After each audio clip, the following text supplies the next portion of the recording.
Hello, everybody. I have lost my voice, but I'm going to get through this anyway. Good to see you here again. Thank you so much for joining me tonight. And let's see what we can do to dive into a really interesting topic. Wow, I'm really losing my voice. Give me 1 second. All right, we'll see if we can get this, knock out the demon of the raspy voice. So thank you all so much for joining me tonight. We're going to talk about virginity. It's an interesting topic. There's a lot of people that are talking about, wow, I'm really losing my voice. We'll see if I can get through this. Maybe I can't. Maybe let me get a little cough drop going.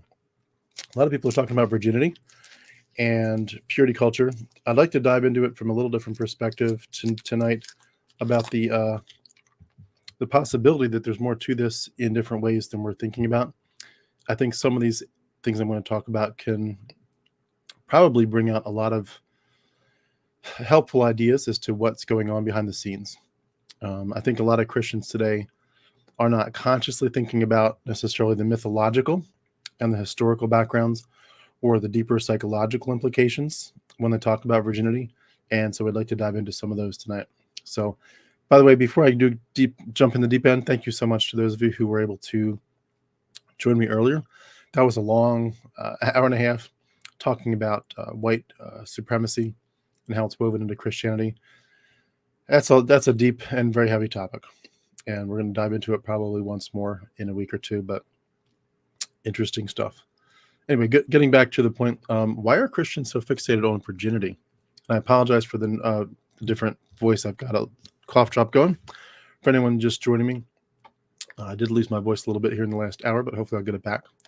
But I think the reasons for Christians being so fixated on virginity are, like, their reasons are going to be grounded in theological beliefs and scriptural interpretation. They're going to talk maybe about cultural norms and timeless truths. So for many believers, they're going to talk about some different reasons than we're going to talk about. I'm going to start with what I think Christians would say. Let me actually not use a cough drop because that sounds too weird. I think for a lot of believers, the fixation on the virginity topic is seen as the reflection of their commitment to God. Just straight up, they're committed to God. They're committed to living a life of holiness and obedience to God. And they're going to start simply with a straight up idea like, I want to obey God's commands. They've placed virginity as so valuable because they're rooting that in the belief that God commands it. 1 Corinthians 6:18 says, flee from sexual immorality. And 1 Thessalonians 4:3-4 says, this is the will of God, your sanctification, that you abstain from sexual immorality. And those are those are often cited as divine mandates to abstain from premarital sex. Virginity is often seen as a form of obedience. It's a way to live in alignment with God's will. And so for them in this context, it's not just about following rules, it's about a demonstration of your faith and trust in God. By adhering to biblical principles on sexual purity, Christians think that they're honoring God's design for human sexuality. And that perspective frames virginity, as it were, almost as an act of worship. It's like a tangible way to show your devotion, your commitment to God. I'm saving myself for marriage because God's word tells me so. It's a way for me to honor him and live according to his plan for my life. Accidentally agnostic, great to see in the house. It says, I'm leery of the topic. That probably means I've avoided deconstructing it. Yeah, I would agree. I think I do that too. A lot of us, when we were Christians, would say that the Bible is associating sexual purity with holiness. Hey, Lacey, great to see you here. And Stephen, great to see you here as well. It has literally caused issues and persons to, I think, to go to AA. I'm not sure if I've connected those dots right, Stephen, but yeah, it's definitely caused a lot of issues for a lot of people. But anyway, going back to the point, it's about sanctity and holiness for a lot of Christians. God says, in 1 Corinthians, don't you know that your bodies are temples of the Holy Spirit? So honor God with your body. And Christians believe that maintaining their virginity before marriage is a way of keeping the temple of their body holy and clean. It's often mixed with that metaphor of Christ in the church, where Christ is described as the bridegroom and the church is his bride, and the church is called to remain pure. and unblemished until Christ's return. So Christians are seeing themselves in the role of the church. They're saying, I'm striving to remain pure and holy until I'm back with Christ. So my body's a temple, and I'm keeping it pure as a way to show reverence for the Holy Spirit who lives within me, and for my Lord and Savior who's coming back for me.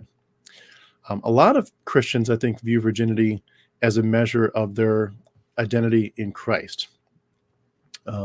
They believe that remaining a virgin until marriage reflects their commitment to living a life that's pleasing to God, and virginity, in a sense, becomes their badge of honor.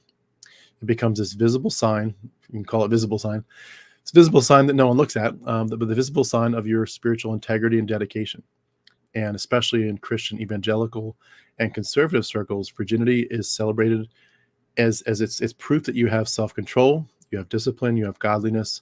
And I mean, the pressure to remain a virgin is immense and overwhelming. It becomes tied to your sense of worth and identity. Staying a virgin until marriage is how you honor who you are in Christ. It shows that you value yourself and your identity as a child of God in their perspective. A lot of Christians would do it because of the protection from the consequences of sin.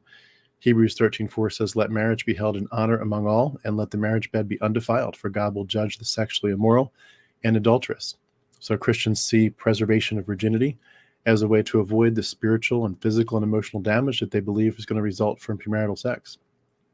They believe that engaging in sex outside of marriage is going to just lead to guilt and shame and a sense of separation from God.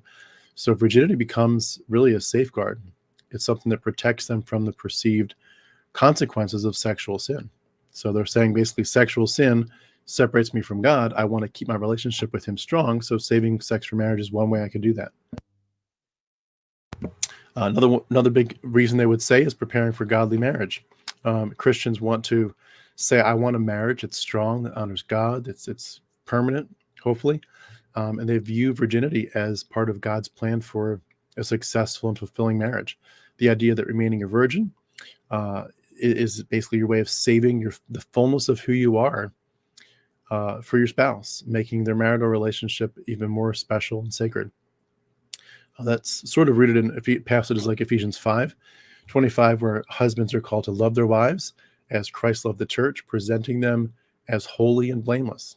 And Christians interpret that as a call for both spouses to come to marriage as blameless as possible, which of course includes sexual purity. There's of course a cultural element at play there. Christians see virginity as a gift that you give to your spouse on your wedding night, and you can't re-gift it. It's either given away or it's not. So Christians would basically say, I want to give my future spouse the gift of my virginity as a sign of my commitment and love. It's something I can only give once, and I want it to be meaningful. Christians would also maintain their virginity because of fear of rejection and judgment. If someone's sexual behavior is promiscuous, they're going to have a reputation. Their social standing might diminish. And women in particular, I think, are judged harshly for their deviation from the standard of virginity before marriage in many Christian subcultures. And that comes from family and friends and church leaders, and it creates a powerful social pressure. So they're just afraid of the judgment that's going to come. The influence, of course, of purity culture is a big reason that a lot of people would do it. It's part of your moral and your spiritual identity. Purity culture is going to promote the idea that it's a way to keep your relationship with God strong, to preserve your self-respect, and to safeguard yourself from marriage. So they're going to use purity rings, purity balls, virginity pledges, etc. They're creating these visible signs of your commitment to abstinence. Excuse me. For anyone joining late, I've got a voice I'm losing a little bit, but I think I can get through this. And I think my voice is coming back a little bit. But with all that background, with all the ideas about why Christians do it, and we could probably come up with some more ideas. Those are just a few. Of course, we also would just want to add that there's this biblical command, like there's an actual command from God about virginity. In Deuteronomy 22:13, we find a very disturbing law of virginity. It says, if a man marries a woman and claims that he does not find the proof of her virginity, her parents have to be able to present the bloodied sheets from the wedding night when he when he's pierced her hymen, and the blood should come out onto the sheets. If her parents can't present that from the wedding night as evidence, then the woman is basically found guilty of not being a virgin. She's taken to her father's house and stoned to death. I mean, to death, just for not being a virgin.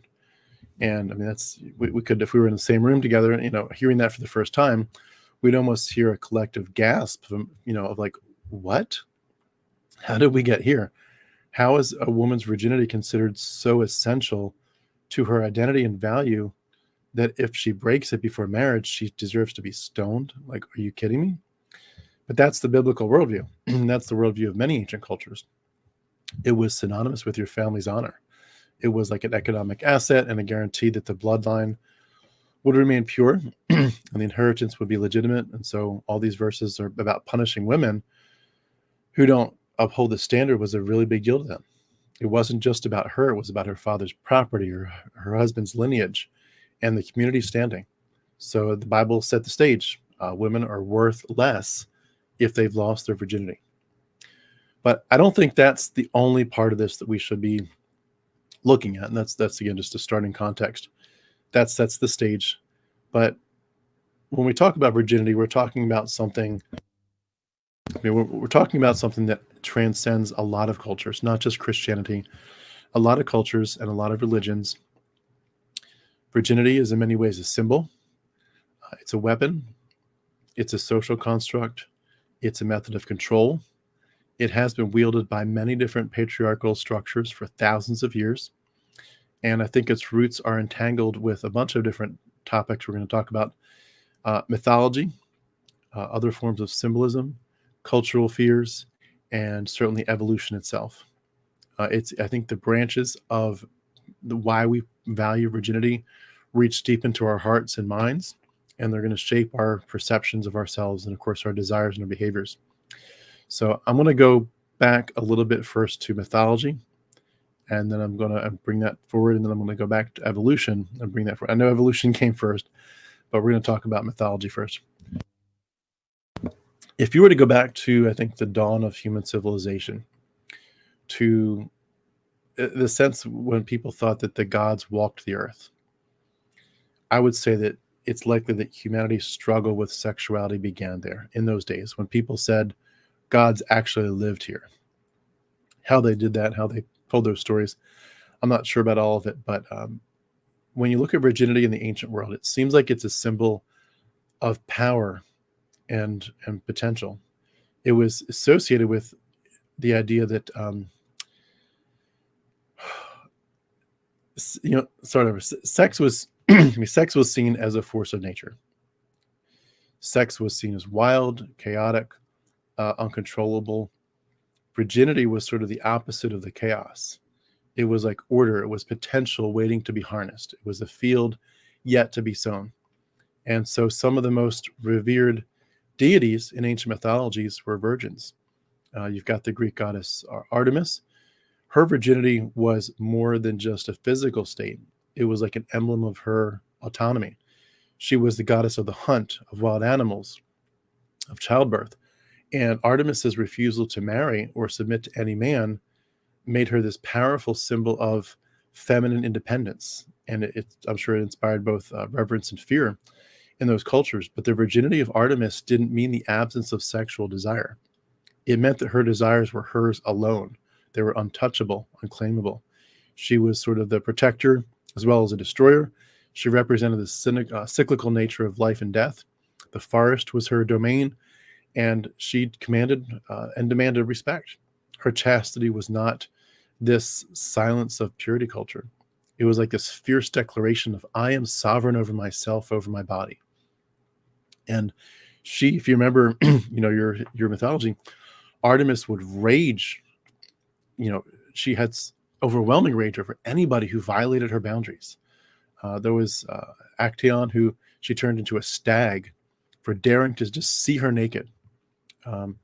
That story is very symbolic of the ancient reverence that they had for her female sexuality. To gaze upon the virgin goddess without her permission was to invite destruction. Her virginity wasn't just a state of being, it was a force. It was like a boundary. You cannot cross it without dire consequences. In similar ways, The Sumerian goddess Inanna, who was later known in Babylonian mythology as Ishtar. She was a holy virgin, and she was also the goddess of love and war. And she was sort of complex. She was a virgin in the sense that she was sovereign and untamed, but she was deeply intertwined with sexuality. In one of the oldest stories that's ever been written in human history, called The Descent of Inanna, she travels to the underworld to visit her sister Ereshkigal, and she willingly strips herself. She willingly strips herself of all of her divine clothing, of all regalia, and each item symbolizing her power. And she stands naked before the queen of the underworld. And Inanna's death and resurrection became for those groups powerful symbols of the cyclical nature of life and death and rebirth. Her virginity was not as much about abstinence, but about potential, and about her ability to be reborn, to start anew, to be resurrected. Of course, we've heard that term come back in human history a few times, haven't we? Resurrection is the big deal.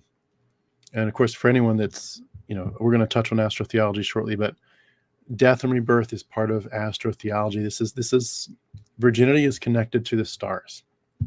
I hope that's something that you all thought through so far. We're going to think through it a little bit tonight. I'm going to deep dive into that a lot more eventually, but we're going to just touch on it shortly. But I think the fear of that untamed power became evident in how patriarchal societies reacted to those symbols. Female deities like Inanna and Artemis were worshipped and feared because they represented something men couldn't control, something unpredictable and chaotic. They sort of embodied the creative and destructive forces of nature, and early humans could not dominate or subdue those forces. And to those societies, a virgin woman sort of represented untapped power, dangerous, chaotic, and needs to be controlled. And male-dominated power structures, I think, probably feared that power because it was fundamentally uncontrollable. It was beyond the grasp of their control. And it was also just the sense of, wow, like, look at the power. Look at the power that a woman has to create life. The virgin goddess became a threat. And so to tame her, patriarchal societies sort of began to redefine virginity, not as a symbol of power, but as a measure of purity and worth, one that they could control, turn into a commodity. Just for FYI,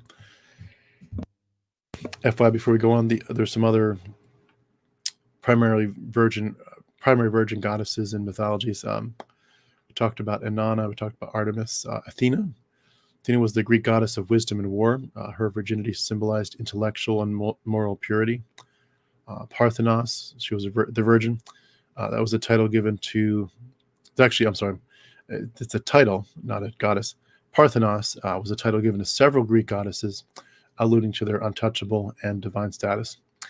Persephone represents the cycle of life, death, and rebirth, and often is depicted as a virgin before her abduction by Hades. So a lot of virgin myths in ancient history. But, to talk about how virginity became a tool of repression, I think we have to touch on the idea that societies shifted from being matriarchal to being patriarchal. And that was a transition that began thousands of years ago. In early human cultures, many societies were built around reverence for the idea of the Great Mother, this goddess that embodied fertility and creation and destruction. And the female body, with its ability to create life, was seen as sacred. And women were like the priestesses. They were the oracles. They were the intermediaries between the divine and the mundane. They truly gave new life, and they had power that men do not have. And these early agricultural societies revered these goddesses who were both virgins and mothers. The Mesopotamian goddess, again, Inanna, Egyptian Isis, there's the Hindu goddess Durga, figures like that. They held positions of immense power, and they were associated with the cycles of nature. And when you look at that and this symbol of life and the potential of life, the womb of the universe that's not yet touched or seeded, it's like looking at a planet that has nothing growing on it yet, but that you can terraform it. And that's how they saw this. This is an incredible power that women had.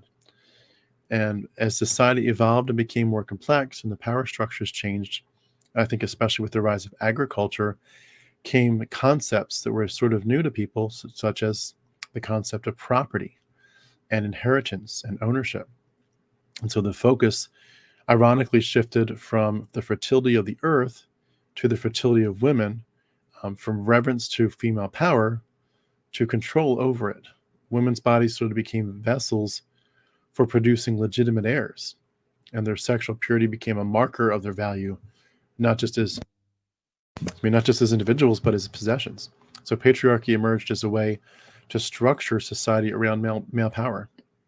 I think that's what we're going to conclude in a lot of these things is a lot of the issues that we talk through in this channel are going to be about male power. And that is really sad. Men need to admit that. There's a lot of issues in our world that even to this day, a lot of it's about male power, male unwillingness to let go of the control. But the powerful female deities of old were sort of subsumed into these male-dominated pantheons, or they were redefined in ways that stripped them of their autonomy. For example, in ancient Greece, the shift is sort of evident in the way that the Olympian gods came to dominate the earlier earth-based deities. So the Titans, who sort of represented the more primal forces, were overthrown by the Olympians in this symbolic subjugation of the older matriarchal order. The shift happened as well, of course, with the Bible. With the Hebrew traditions, Yahweh was the God of the Israelites. He emerged victorious over the other local gods and goddesses. He absorbed their attributes and sort of marginalized their followers. And the Canaanite goddess Asherah, she was once a consort or wife of El, or Elyon. Asherah was a prominent figure in early Hebrew worship, and she was systematically erased from the Israelite pantheon. Asherah's association with fertility and motherhood seemed to apparently pose a direct threat to Yahweh's dominion, and so she was cast aside, and her worship was labeled as idolatry. And so with Yahweh's dominance, the laws of the Old Testament began to reflect this new patriarchal order. For example, in Deuteronomy 22, the brutal punishment, again, for non-virgin brides is clear. You're going to stone her to death. You're indicating her body is not her own. Her virginity is sort of owned by the family. It's owned by the family's honor. It's a marker of whether your family has honor or not. And it's a guarantee of her husband's lineage. So the fear of a woman having sexual autonomy, of her ability to choose her own partner and to disrupt that male-dominated society, that I think is what drove a lot of these ancient laws. I think the shift, though, didn't stop there with just suppressing female deities. It really transformed the way people thought about everything: gender, power, sexuality. Virginity, used to be a symbol of divine autonomy and power. It was recast as a measure of purity and subservience. It sort of became a way to, number one, ensure paternity, to make sure that a man's wealth and status were passed on to his offspring, not to somebody else's. And so the virgin became less of a goddess over time and just a basic commodity, something you could trade and sell and steal. This commodification of virginity is deeply embedded in the Old Testament. Women are given in marriage. I mean, don't we still hear that even today? Who gives this woman to be married? Her mother and I do. I mean, think about that. We still do that to this day. It's just an assumption. If a woman gets married, she's going to take her husband's last name.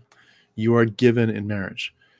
Your worth is assigned and assessed. Your worth is assessed by your ability to remain chaste, so that your husband can claim you. And I think even just thinking about the erotic side of it, thinking through like the way we talk to each other, or if you're looking at something erotic in terms of porn or something, you might hear somebody talk about, in the heat of passion, that the man is going to make her his. I want to make you mine. And he's saying that in the act of sex, but he's basically saying when he releases into her, he is claiming her as his. He's making her his by that act of sex. And so the idea like that you're given in marriage and you belong to your husband, you belong to your daddy in a non-sexual sense, but sexual in the sense that he has to protect your virginity. But now you're given to this other man. All the women are just given to another man. And the idea too that in so many of our cultures, like that's the main goal of womanhood, is just to become some man's wife. That's it. That's your goal, is to grow up, to become an adult woman and to find a man who's going to take you and claim you and give you his last name. That's when you get your worth. Virginity became sort of this form of currency. It could elevate or destroy your status and your family status. When you look at Deuteronomy 22, where the bride is accused of not being a virgin and is supposed to be executed, you're really seeing that her body did not belong to her. It was she did not have freedom to do with it what she wanted. It was her father's until marriage, and then it became her husband's. And her virginity is simply her proof of value, a guarantee that her womb is unspoiled and is ready to carry legitimate heirs. And the Bible is not the only group that, of course, does this. Other religions talk about virginity quite a bit, but the Bible is pretty unique in its violence and its severity.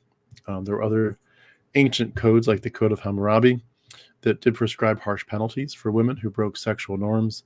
But the Hebrew Bible, that really adds this whole layer of divine commandment that just says, this isn't just a law. This isn't a social custom. This is God's will and will kill you if you don't obey.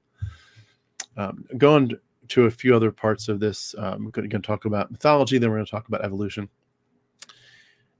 Astro-theology is an interesting piece of this. Again, we're not going to dive into it deeply here because it's not the main point. But this is a celestial concept. The constellation Virgo, the Virgin, was a symbol of fertility and purity from ancient times. She was linked to Isis in Egyptian mythology, the Virgin Mother who gave birth to the god Horus.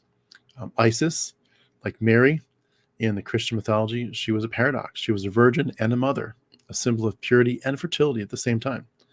And that connection between virginity and fertility might seem contradictory, but it makes a little bit more sense when it's viewed through the lens of astro-theology. Virgin goddesses like Virgo represent the potential for creation. Their virginity is not a lack of sexual experience. It's an untouched, untainted. So I'm just looking at some comments here. Trying to do both. The virginity is not the lack of sexual experience. It's an untouched, untainted potential. It's waiting for the right time, the right partner to bring new life.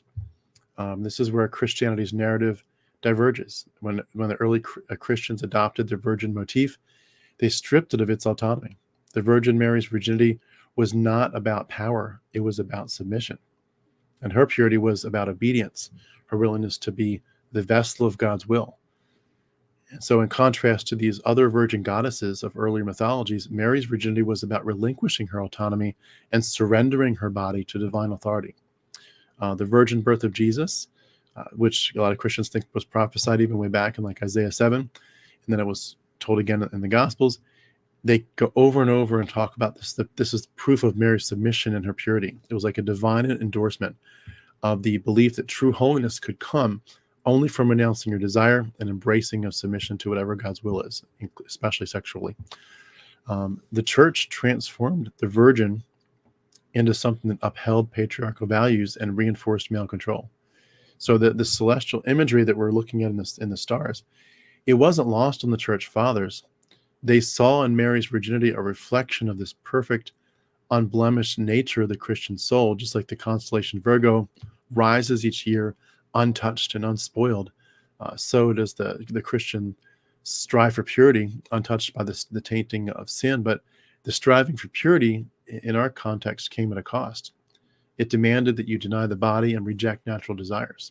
So there's a legacy of the virgin motif in Christian theology in terms of the astro-theological background, but we definitely shifted it significantly from there. Let's see here. I'm going to pick this up in 1 second. I do want to look at a couple comments real quickly. Bear with me 1 second. Anne-Marie says virgins were also sacrificed in ancient times. Yeah, that is a very interesting concept, Anne-Marie. That's an interesting piece of this. The power that they had was held in such high regard that being able to sacrifice to the gods was seen as this just wonderful, wonderful gift. It's crazy. It's all about control, yeah. I think the virginity obsession probably started from a primal place, like if a woman never had sex, that makes it 100% the child she has will belong to the man thus guaranteeing his genes get passed on. Yeah, absolutely. And I'll be definitely getting onto that very shortly. Constellation Pegasus in the house. Thank you so much for joining us tonight. Good to see you again. You need to chill out some. From what I've seen with the online atheist community, I'd rather be around Christians, online character, cancel culture, crap on both sides. Instead of religion only, you also need to take punches at the atheist community also. I will definitely keep that in mind. I appreciate the feedback. I'm always looking for constructive criticism. So I appreciate the feedback there. Constellation Pegasus. If you would like to, feel free to reach out to me if we're not already friends on Facebook. My handle's @HarmonicTim. I would love to dive in more deeply with you at what you had in mind, what you're thinking, what you're seeing, and definitely want to hear more from you. So thank you so much for your feedback. Appreciate it. History is written in the stars. Yeah, that's right, Stephen. It really is. I think, though, going back to the main points of what I wanted to what I wanted to go through in terms of my research, my thoughts on this. I think there's a lot of evolution to this, and the person in the chat, Blood Badger, just referenced some of this, and I do want to touch on it. That there, I think, are some evolutionary origins of this. I don't necessarily think it's what's happening in our minds today, but I think we need to be aware of it. Humans are, like all animals, we're the product of millions of years of evolutionary pressure. And long before these myths were written, or the first gods might have been worshipped, we probably all lived in small groups, based on our kin. Survival depended on cooperation and social cohesion, and of course, the successful generation of genes to the next generation.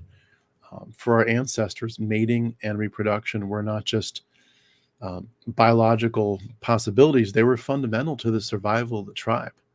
But with that possibility came competition, jealousy, conflict over resources, meaning over, available people to mate with. And, these reproductive opportunities were seen. When you see them through an evolutionary lens, you end up seeing that people were literally fighting, just like you might look at, under a microscope, the sperm is fighting for an egg to get in there. Men are fighting, as it were, for women. And so from an evolutionary standpoint, I think this concept of virginity, the desire, basically for a man to control female sexual behavior, may have emerged as a strategy for ensuring paternity, which again, Blood Badger was getting to. So, men evolved this psychological predisposition to value their mate's sexual exclusivity because it increased the likelihood that when they, invested in the children and the offspring through protecting them and caring for them, giving them food and their resources, they want to make sure that I'm doing this. I'm going out hunting and putting my life on the line to feed this child that is actually mine, not some other man's. They wanted to care for their own genetic progeny. So, we know that human infants do require an extraordinary amount of parental care, to the point that it grinds you into the ground some days. They're born helpless. Their survival depends on long-term cooperative child rearing. So how does a male ensure that the offspring that he's investing are his? He can't know for certain. He could have sex with a woman, but the next day she could have sex with some other man. There's no way to guarantee paternity. So that uncertainty creates this selective pressure for males to develop behavior and preferences to reduce the risk that they're investing in offspring that are not their own. So again, I think one of these possible ways that this evolved to mitigate that risk is to control and monitor the sexual behavior of female partners. A woman who is a virgin at marriage is probably perceived as, yes, less sexually experienced, but also she's probably not going to have, of course, mated with other males. So it increases the likelihood that any offspring that she bears in marriage is the result of your specific union with her. The preference for virgin partners probably did evolve in part as this adaptive strategy to ensure, your reproductive success. It's not just unique to humans. There are other species that display that. There are birds, for example, that they call it male guarding, but there are birds and other mammals where the males closely monitor and restrict the movements of the females during their fertile period to prevent rival males from mating with them. I think in early human societies, these behaviors probably took the form of social taboos and norms that regulated female sexuality. And they just, you can just imagine that we're talking about generation after generation that eventually has become codified in the culture and the religious practices. We just inherited thousands of years of them making this part of the culture, this obsession with virginity and sexual purity. I think the story, though, doesn't necessarily end there. Male concern about paternity is one piece of it, but it's not the whole thing.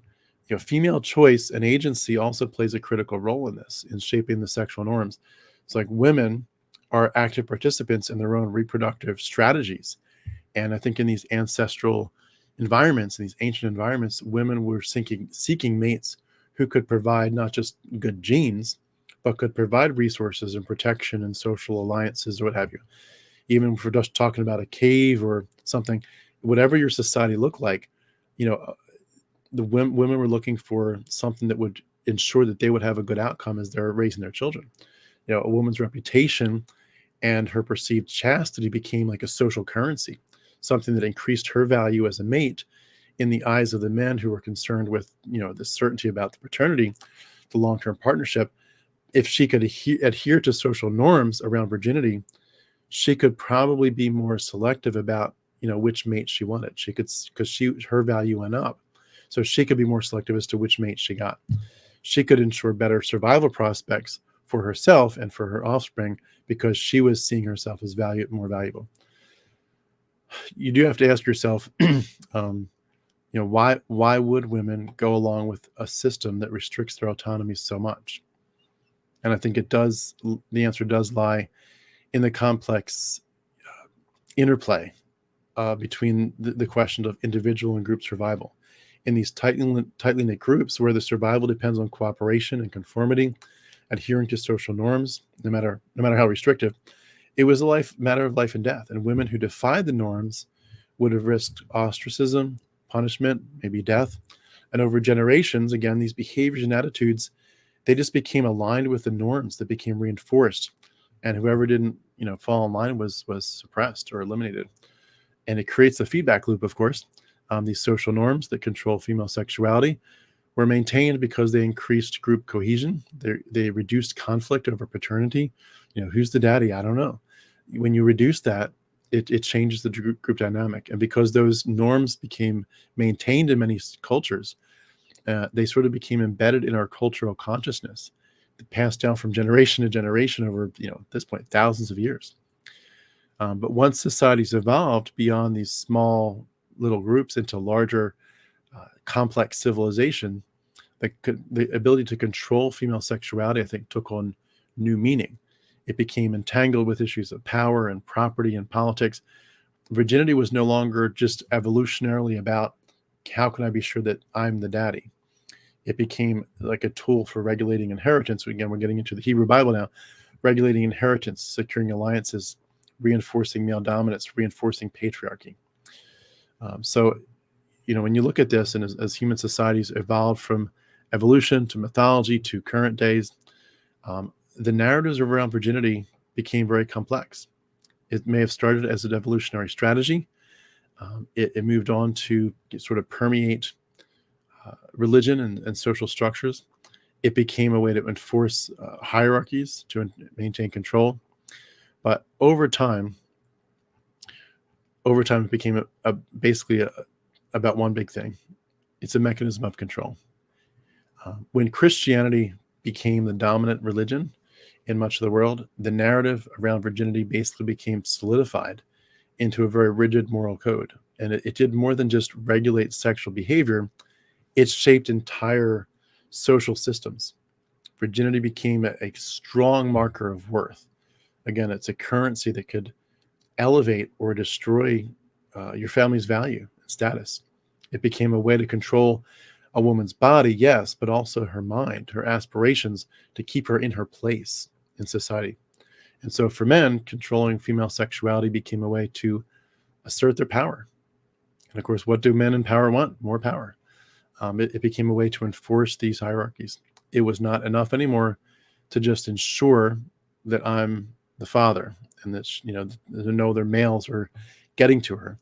Female virginity became sort of a marker of male honor, a reflection of your ability as a man to guard and protect your woman. And so a chaste wife or a chaste daughter became a testament in Christianity to your strength and your authority as the family leader. And so a sexually active or an independent woman was seen as a threat to the social order and seen as a threat to Christianity. It was a dangerous force that had to be contained. Sort of seems like this is where the fear and obsession with virginity began to intersect with broad patterns of social control, even political control. When you regulate female sexuality, patriarchal systems can regulate everything, the whole social order. You can control inheritance, you can secure political alliances, you can maintain social cohesion exactly the way you want to legislate it, as long as you can control female sexuality. And this narrative of control, it's evident to me in the countless cultural practices around the world, especially things like where they put veils on women in the Middle East. And looking back in time in medieval Europe, there were chastity belts.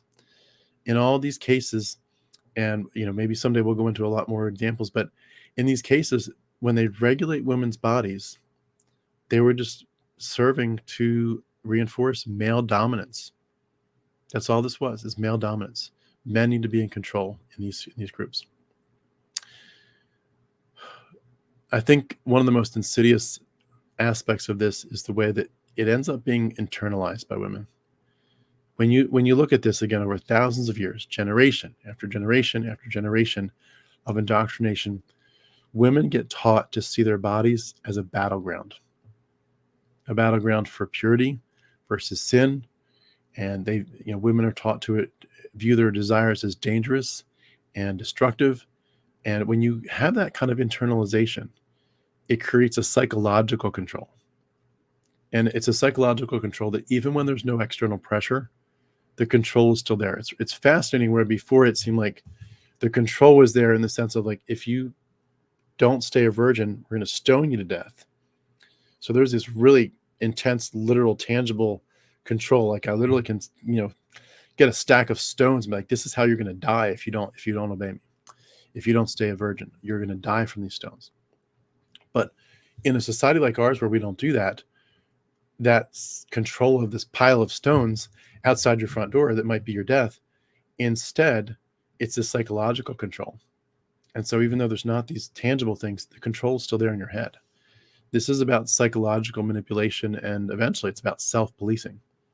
And I think we've talked about this before, but one of the most effective ways to maintain control over people is to convince them to control themselves.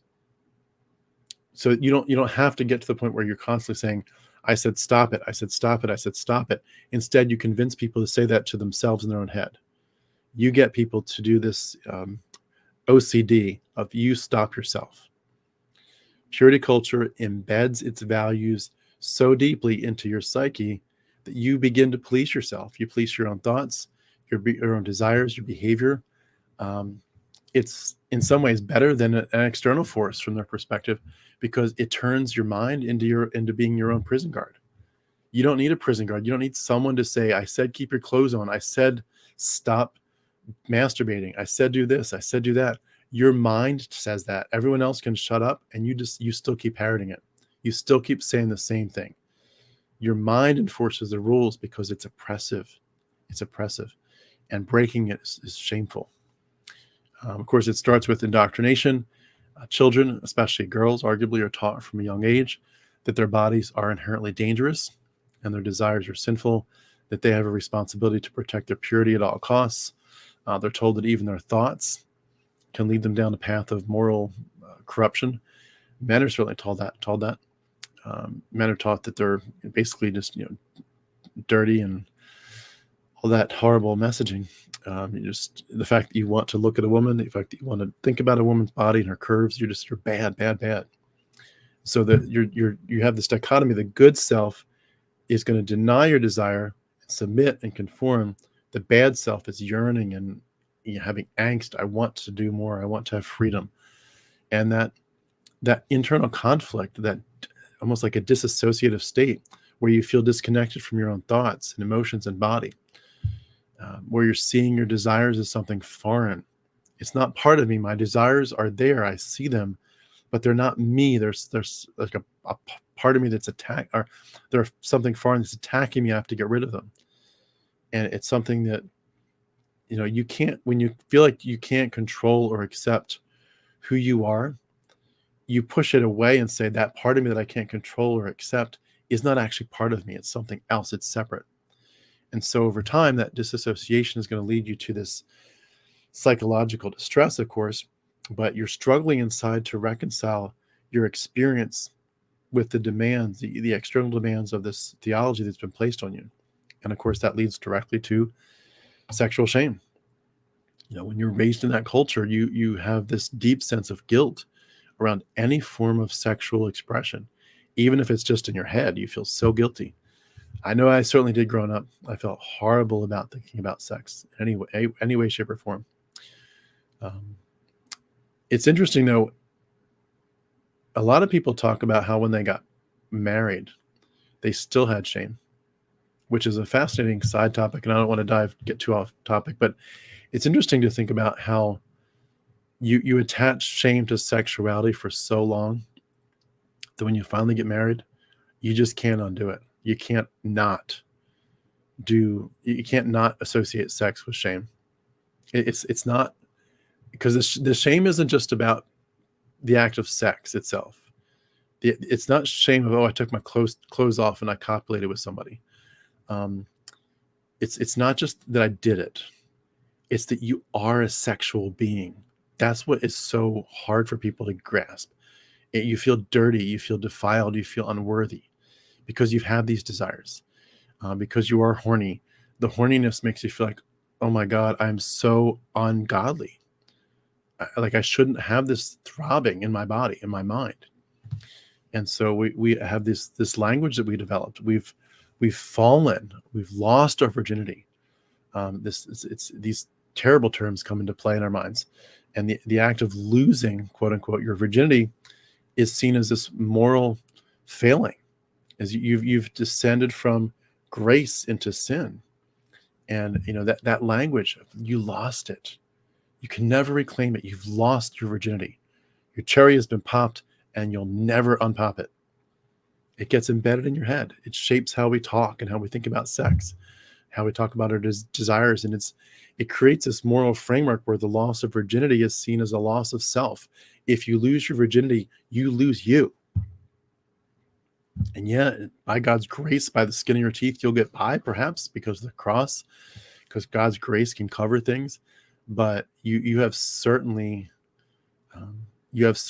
chosen not God's plan A. You've chosen God's plan B or C or D. When you've fallen from and you lost your virginity, you lost yourself, and you cannot undo that. That's the messaging that they're giving you. That is so damaging because you're tying it to your perceived worth. When you lose your virginity, you're seen as less valuable, less worthy of respect or love, or even marriage itself. And that's reinforced by the cultural narratives that celebrate the pure woman. The pure woman is seen as wonderful, and the fallen woman is seen as, vile. The virgin is celebrated as the ideal, and the sexually active woman is demonized as dangerous and corrupt and immoral. It's amazing. These words get in your head and in your psyche. There's almost like what one person called sexual anorexia. It's characterized by the aversion to any form of sexual expression. It arises from a compulsive need to avoid sexual thoughts, feelings, or behaviors. And people who suffer from sexual anorexia experience intense anxiety, guilt, or even self-disgust at the thought of engaging in any kind of sexual activity, even within marriage. Such people could feel detached from their own bodies, unable to experience pleasure without a flood of negative emotions. I mean, imagine that. Sexual anorexia. You do anything sexual and you feel so rotten to the core. I mean, the level of suffering from that part of purity culture is off the charts. And I've talked a lot about how, this damages women so much, but, men suffer too. Men are taught to view women through this lens of purity and defilement. It distorts your ability to just form healthy relationships. Men, of course, are told that their sexual urges are sinful, that they have to constantly battle against their own desires. You're you're told your desires are dangerous and even predatory. And so you've got this internal conflict where men are attracted and repulsed by female sexuality because they struggle with feelings of resentment and frustration. They view women as temptresses who threaten to lead them into sin, and women are told the same thing. And it leads people to this obsessive compulsive behavior around sex and relationships. Men become hyper focused on controlling their thoughts. Some men feel like they have to avoid women. They have to avoid looking at women. They have to police their own behavior to ensure you can't fall, you can't mess up. This is a struggle, but you can win it by God's grace, but you can't fall. A lot of men, of course, because it's very natural for a man to want to be sexually active. Men can develop a very private life where they have this unhealthy fixation of women's bodies. Yes, they see them as a source of temptation, but they know on the outside they have to resist it to keep the facade up, but internally they want to be so active, and so they get compelled to conquer that, to have some kind of sexual eroticism, but they keep it in their mind. And those distortions, those crazy beliefs, they shape your entire worldview. You're so bad, you're so shameful, you're so dirty, you have to have two different worlds, two different lives inside your head. A lot of people find that anxiety is just like, you can't get rid of it. I'm so glad that I have, honestly, like when I deconverted, I lost it all. I was like, I have no shame whatsoever about my sexuality. But for a lot of people, those those internal guardrails that Christianity put in your head, they remain in place for a long time. And they create this cycle of self-policing, again, that's very difficult to break. So I think that, again, going back to the main point, when you look at how human societies transition from sort of hunter-gatherer to agrarian to, bringing in mythology, virginity is this symbol of women's fidelity and the legitimacy of her offspring. The control mechanisms we talked about, the family unit becomes rigidly defined around the patriarchal household concepts. Women's bodies are becoming more like vessels for producing legitimate heirs. These shifts, these laws that came from Mesopotamia and Greece and Rome, marriage contracts often began to include clauses about the wife's virginity, the consequences of infidelity. Like, for example, in ancient Rome, a woman's chastity was directly tied to her family's honor and her husband's status. A Roman man could legally kill his wife if she were caught in adultery. Her infidelity was seen as a stain on his honor and a threat to the legitimacy of his lineage. In ancient Greece, a woman's virginity was considered her most valuable asset, and her sexual behavior was very tightly regulated by her male relatives. In China, the Confucian concept of chastity placed a very high value on female virginity. It linked it to moral integrity and to the family and social order. In India, there's the horrible practice of sati, where a woman would burn herself to death on her husband's funeral pyre. That was rooted in this belief that a woman's purity is tied to her husband and to his honor, even in death.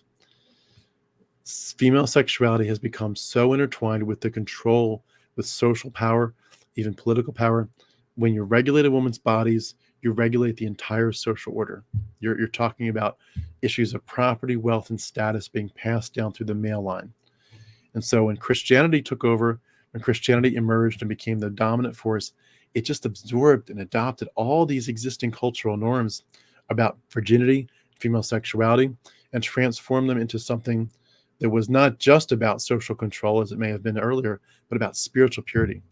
And we talked before in an earlier live stream about St. Augustine, but early Christian writers like him and like St. Jerome, they were instrumental in shaping the church's views on sex. Augustine, many of you probably knew this already from your time as a Christian, but he was deeply influenced by his own struggle with sex and his sexual desires. Before he became a Christian, he had lived a life of incredible hedonism and indulgence, and he later viewed that as very sinful and corrupt. He felt very ashamed of himself. So when he became a Christian, he developed this theology that viewed sexual desire as inherently disordered, like it's a result of original sin that tainted all of humanity. Like when Adam and Eve fell, they became sexual. They became hypersexual as part of the fall. And so, Augustine eventually argued that the only legitimate use of sex within marriage was to, of course, was to do it should be done with restraint, but usually for the purpose of procreation. And any other use of sexual desire for pleasure or for intimacy, it was seen by Augustine as a deviation, crazy as that sounds, a deviation from God's design. Virginity was seen as the highest form of spiritual purity. It was this state of grace that sort of allowed the believer to transcend the corrupting influence of the flesh and the world of sexuality. Jerome took those ideas further. He praised virginity as the pinnacle of Christian virtue. He elevated it above marriage and childbearing. He argued that virginity was a way for women to devote themselves completely to God, to free themselves from the distractions and the temptations of the flesh. He framed marriage, as Paul sort of did, as a lesser state, as a concession to human weakness. Virginity was the true path to holiness. And that laid the foundation for the church's obsession with celibacy, sexual purity. And again, virginity was no longer a social expectation, it was a spiritual ideal. And the Virgin Mary became the archetype of this because her perpetual virginity was seen as a sign of her absolute total submission to God's will. And unlike the virgin goddesses of the ancient world, where their chastity was a symbol of power, again, Mary's virginity was a symbol of obedience. It was a renunciation of desire. It was a denial of self. And so when the church began to frame virginity this way, they were able to exert these new kinds of control over women's bodies. Again, not just about ensuring paternity, but about regulating your soul itself. And so women were taught that their value was not just in their ability to bear children, but in their ability to deny themselves. The highest form of female holiness was to be untouched, unspoiled by the world. That was the highest form of holiness. The spiritualization of virginity, it had overwhelming implications for women's autonomy and agency. It created this moral hierarchy in which women's worth was contingent upon your spiritual purity. Any deviation was seen as a failing. When you look at how this evolved over the centuries, over the millennia even, bringing it forward to current day, the emergence of Christianity as the dominant as the dominant religion in our culture, and then the Christianization of virginity, it really set the stage for purity culture in modern times, particularly in the United States and the evangelical cultures. The purity movements, especially of the 1990s and early 2000s, just heavily emphasizing abstinence. Josh McDowell's book, Why Wait? The Jim Dobson, Focus on the Family, all of his stuff on abstinence. They were direct descendants of these ancient beliefs, these medieval beliefs. Purity rings, virginity pledges, abstinence-only programs. They became widespread, and generations of young people were basically saying, my value is tied to my sexual behavior. And women in particular, again, were taught, your worth is your virginity. Once you lose it, you can't get it back. You've lost, you've fallen. It perpetuated our world, and it gave us shame and lots of ways for them to control us.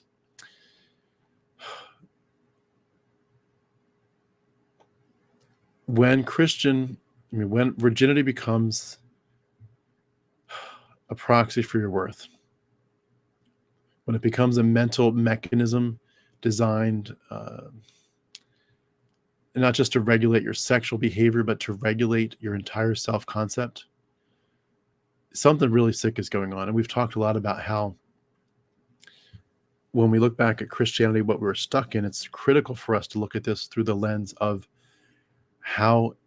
what psychologically was being done to us. There were psychological things being done to us within Christianity. And I think it's important that we look at how beliefs about virginity became internalized for us and how they manifest themselves psychologically in our lives. I've learned that psychologists can refer to certain kinds of conditioning as what's called cognitive distortion.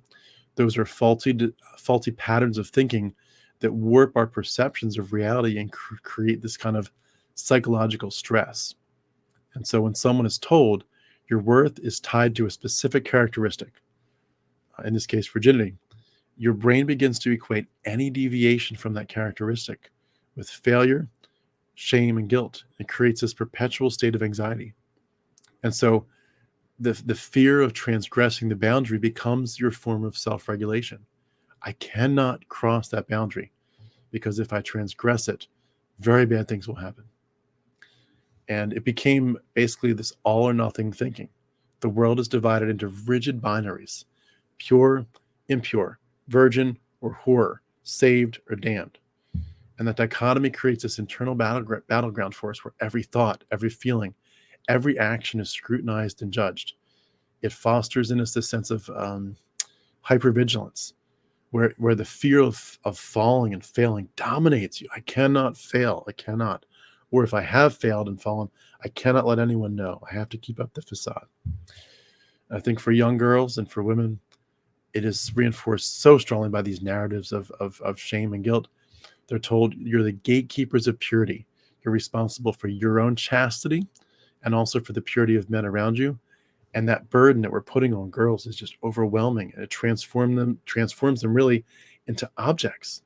We're objectifying women, and they become, of course, enforcers of the purity system. Their bodies are objectified as sources of temptation, and they're simultaneously tasked with policing their bodies, making sure that they remain unblemished and untouched, and also trying to do everything they can to, keep themselves from tempting men. The psychological impacts of this, it's just devastating.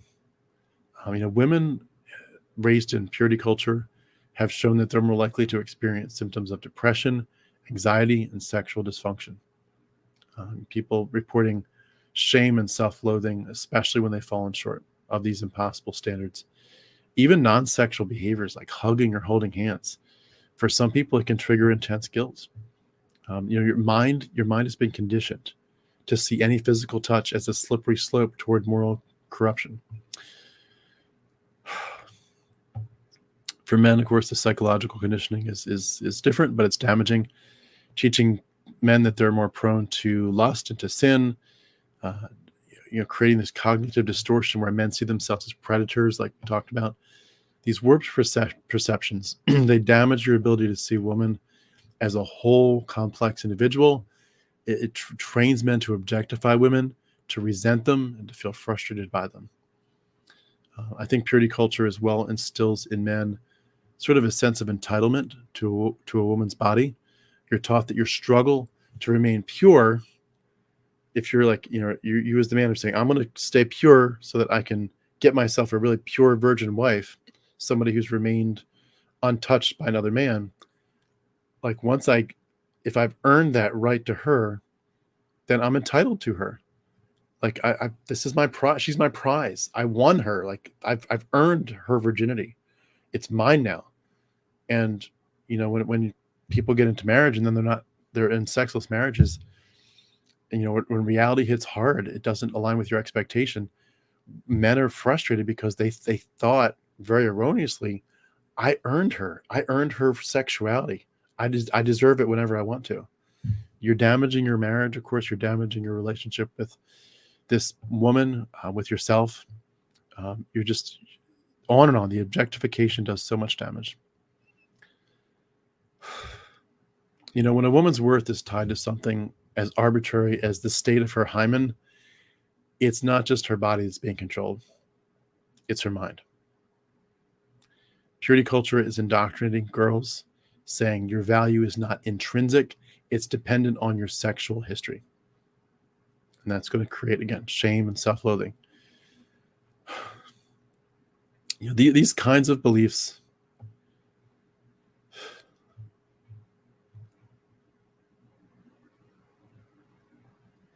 sorry, I'm just looking over at the comments. I think these kinds of beliefs can rewire your brain's reward system. The brain's natural response to pleasure, sexual or otherwise, is to release dopamine, which is this neurotransmitter associated with feelings of happiness and satisfaction. But when pleasure is constantly met with guilt and fear and shame, your brain's response is going to change. It starts to release stress hormones like cortisol in response to what should be pleasurable experiences. And over time, it just disrupts your brain's ability to experience joy. It creates a feedback loop where pleasure is tainted by self-loathing and fear. And what should be coming into your brain, dopamine, is instead replaced by cortisol. It's like you're never going to be happy. You're never going to be able to relax in your own skin. You're tainted by self-loathing and fear. That's what makes purity culture so insidious. It's shaping your identity. It's creating this internal system of control, and it persists long after the external pressures are removed. You can now be married where, the preacher is no longer telling you to stay virgin. You've already lost your virginity, lost in quotes, or given it. You're married now. You've had sex maybe many times. Nobody's telling you anymore, stay a virgin. That's no longer a question on the table. Those walls have fallen down. But because there's these internal systems of control, long after the external pressures are removed, people who grow up in purity culture will deal with shame and guilt well into their marriage, well into adulthood, even if you've intellectually rejected the beliefs, like someone like me, or you've said, I know Christianity is not legitimate. It's a false worldview. We're so trained. The damage is neurological. It's not just spiritual and emotional. It is neurological issues we're dealing with at this point. The cultural legacy of this, reinforcing patriarchy through shame and fear. It's so sad. When you teach people to police their own bodies and your desires, and you create cultures of conformity and obedience where women are taught to be silent and submissive, men are taught to dominate and control, and these dynamics just go out of control in our society. Why does it persist? Why does this persist even when we know, we're aware of how bad this is? It's because purity culture is it's a social system that upholds patriarchal values. It enforces traditional gender roles, but it creates a hierarchy of worth. And once you know in your head, know in quotes, like you think you fully believe in your worldview, I know that my worth is this. I'm either a virgin or I'm not. You've lost all control. They control you completely. They do it through rituals, through symbols, through language, to emphasize female submission and male dominance. I've given away the bride, all that kind of stuff we talked about. But the loss of virginity is synonymous with the loss of power. Once a woman is no longer a virgin, she's fallen, she's unworthy, she's dangerous, she's the scarlet letter concepts, but her power is gone. And when you tell a woman that if you have sex before marriage, or you become erotic, whatever it is, in these contexts, you decimate a woman's worth. You decimate a man's worth. This stuff is embedded in our cultural psyche, and I think it's time, I would argue, that we need to reclaim our power. Breaking free from some of these cycles is not just about rejecting the ideology. You have to heal. You have to reclaim your body, your sense of self. You have to understand your worth has nothing to do with your sexual history. Let me say that again. Your worth has nothing to do with your sexual history. Your sexual desires are natural and beautiful. They're not dangerous or dirty. And, if you've been harmed by purity culture, the process of healing can be long and difficult. You have to untangle all these cognitive distortions that have shaped your self-perception. You have to recognize and challenge these beliefs that are causing you shame and guilt. And you have to sort of reestablish a healthy relationship with your body. And that's what it comes down to, Mary, is you're reestablishing the relationship with your own body. They have stolen that from you. Of course, therapy can help, but community can help. Find other people, find communities, find resources, but find a path to healing. Whatever you can do, find a path to healing.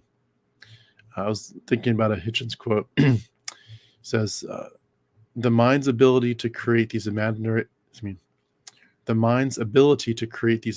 shackles is remarkable, but so is its ability to break free. Again, the mind's ability to create these imaginary shackles is remarkable, but so is its ability to break free. So again, to wrap up for tonight, the power was never in your virginity. The power has always been you. So step into that power. Embrace that power. Embrace your desires. Embrace your freedom. Embrace your eroticism. You have always been more than enough. You always will be more than enough.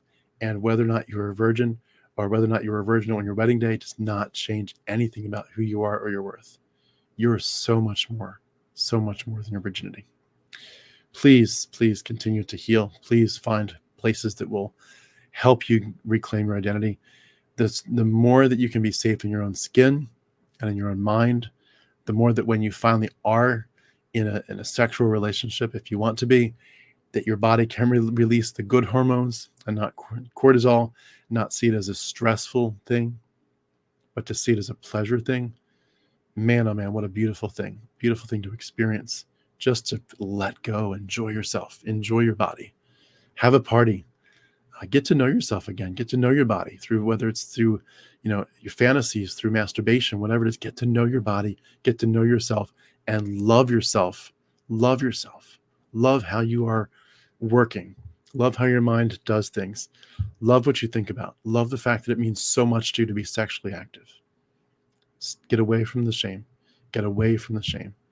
I'm not talking about just going out and doing whatever the hell you want to do. I'm not talking about not thinking about approaching your sexual relationships very wisely, very carefully, but in terms of what's in your own head and what you carefully choose to do in a relationship where both people are in complete agreement, where both people's autonomy is preserved heavily in those contexts where the relationship is healthy and you're doing it right. Get rid of the shame. Dive in, have the time of your life. And if you're single and you're just talking about your own mind, just you getting to know your own body, enjoy yourself and get rid of the shame. It's done you nothing but harm. The shame has done you nothing but harm. I wish so much good for you in your healing process. I hope some of this is helpful. I'm sure we could go on for a while. I'm sure I could take it different directions. As always, I love the thoughts that people have, and I love the idea of so many times the comments end up redirecting me, and I think, you know what? Let's come back to this in a couple months, and let's attack this from a different, maybe better perspective. So thank you for your comments. Let me just go through and see a few comments here, and we'll wrap it up.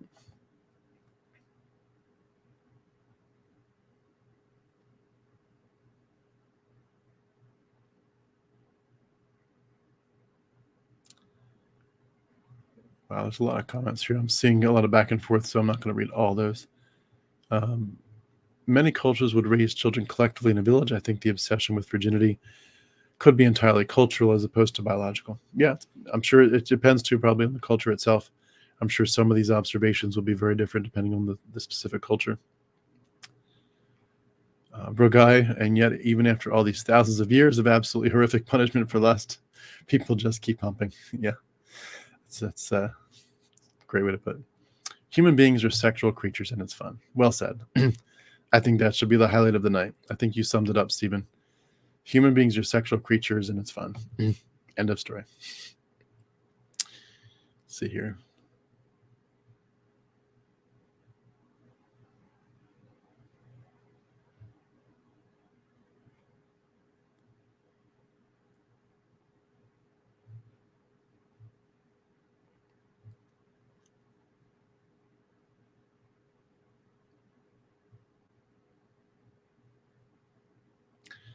Poor guy says, we're seeing a lot of that frustration play out online in the manosphere.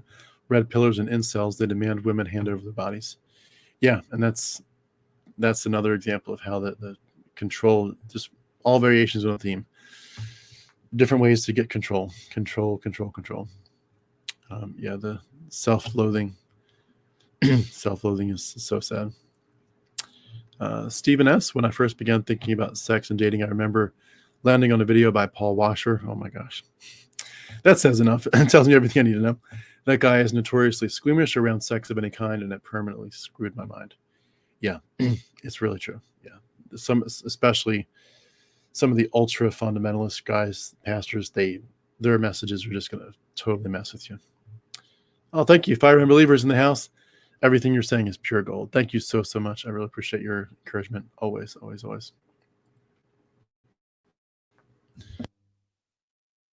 Fire and believer again. Everyone should make their own choices about their sexuality and bodies. Wait if you want it. Confident, independent women aren't deflowered. Only the judgmental see them that way. Yeah, absolutely. Yeah, very much so. John says, I'm a Christian, but I did notice something. A lot of Christian men, can't get laid, really want to have sex, but they can't, so they pretend they're obeying the Bible. Yeah, that's an interesting thought, John. I hadn't thought about that way, but thank you for bringing that up. Men can't have sex because whatever, they just haven't found the right one, or it's just not working out. So they stay virgins by default because they just don't have a choice. Now, I will say a lot of men, though, do still struggle in that context. Like they might say, oh, I'm still a virgin, or I'm sexually not active. A lot of Christian men still struggle overwhelmingly with masturbation. And I'm still in a lot of Facebook groups for Christianity, just so I can be a fly on the wall and hear what they're saying. I've seen many of those posts where they'll come into the group and say, other Christian men, brothers, please pray for me. I struggle with masturbation so much. And of course, the answer's flow. Oh, it's a struggle. You got to fight it. You got to fight it, brother. You got to win this battle. It's a battle, but you got to win it. Stay on your knees. Keep praying. Let's see here. Sexual purity, all the while not having sexual purity themselves within the churches ever. Yeah, that's interesting. Interesting concept too. It's interesting how so many churches have talked about purity culture, and yet at the same time, when you look back at the actual pastors, some of them are doing all kinds of deeds behind closed doors that they shouldn't be doing, and it's very sad. We've seen some of that even this past week or two. Mazzy, thank you so much. Appreciate you all too. Thank you so much for your encouragement, all your comments. Yeah, Christianity is a cover for men that can't get laid. It certainly can be true. Let's